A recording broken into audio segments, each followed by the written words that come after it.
Hello అండి, welcome to మా ఇంటి రుచి మనపై కిచెన్. ఇవాళ మనము మెంతెంకూర టమాటా పచ్చడి చేద్దాము.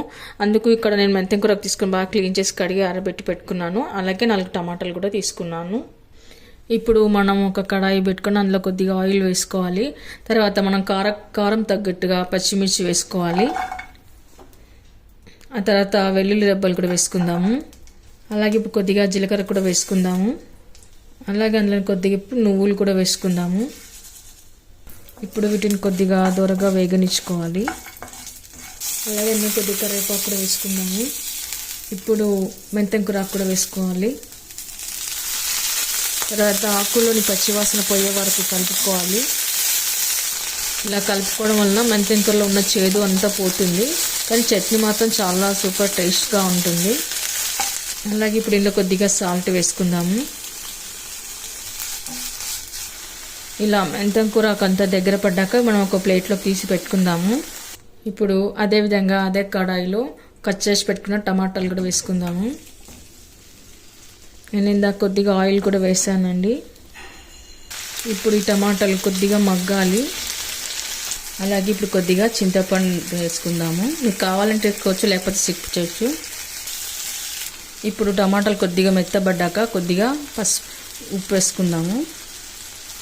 ఆ తర్వాత కొద్దిగా పసుపు కూడా వేసుకుందాము. ఓకే అండి, ఇక్కడ స్టవ్ ఆఫ్ చేస్తున్నాను. ఇప్పుడు ఇది కంప్లీట్గా కూల్ అవ్వాలి. కూల్ అయిన తర్వాత మనం మిక్సీ పట్టి పెట్టుకోవాలి. ఈలోగా మనం మిక్సీ వేసి పెట్టుకుందామండి వేయించిన మెంతెంకూరకుని.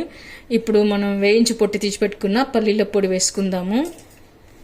ఆ తర్వాత వేయించి పెట్టుకున్న మెంతెంకూర పచ్చిమిర్చిని కూడా మిక్స్ చేసి పెట్టుకోవాలి. అలాగే ఇప్పుడు ఇందులోనే మనం పచ్చి కొత్తిమీర కూడా వేసుకుందాము. ఇప్పుడు అలాగే చల్లారిన టమాటాలను కూడా వేసుకుందాము. ఇప్పుడు టమాటా ముక్కలను కూడా కొంచెం కచ్చపచ్చగా గ్రైండ్ చేసి పెట్టుకోవాలి. ఇలా మిక్సీ పట్టి పెట్టుకున్న తర్వాత మనం తాలింపు వేసుకుందాము. తాలింపు కోసం 1 టేబుల్ స్పూన్ ఆయిల్ వేసుకున్న తర్వాత పోపు దినుసులు వేసుకోవాలి. ఆవాలు, జీలకర్ర, మినపగుళ్ళు వేసుకోవాలి. తర్వాత చిన్నగా కట్ చేసి పెట్టుకున్న వెల్లుల్లి కూడా వేసుకుందాము. ఆ తర్వాత ఇప్పుడు కట్ చేసి పెట్టుకున్న కరివేపాకు కూడా వేసుకోవాలి. అలాగే ఇప్పుడు కొద్దిగా పసుపు కూడా వేసుకోవాలి. ఆ తర్వాత ఇప్పుడు ఇది కంప్లీట్గా కూల్ అవ్వాలి. మిక్సీ పట్టి పెట్టుకున్న దాన్ని అంతా ఒక బౌల్లోకి తీసుకున్నాను. తర్వాత ఇప్పుడు మనం చల్లారిన తాలింపుని ఇందులోకి వేసుకుందాము. ఓకే అండి, చూసారుగా మెంతెంకూర టమాటా చట్నీ చాలా టేస్ట్గా చాలా బాగుంటుంది. హెల్దీ కూడా. ఇది రైస్లోకి, రోటీలోకి, చపాతీలోకి, దోశలోకి, పుల్కలోకి అన్నిటిలోకి చాలా బాగుంటుంది. చాలా టేస్ట్గా ఉంటుంది.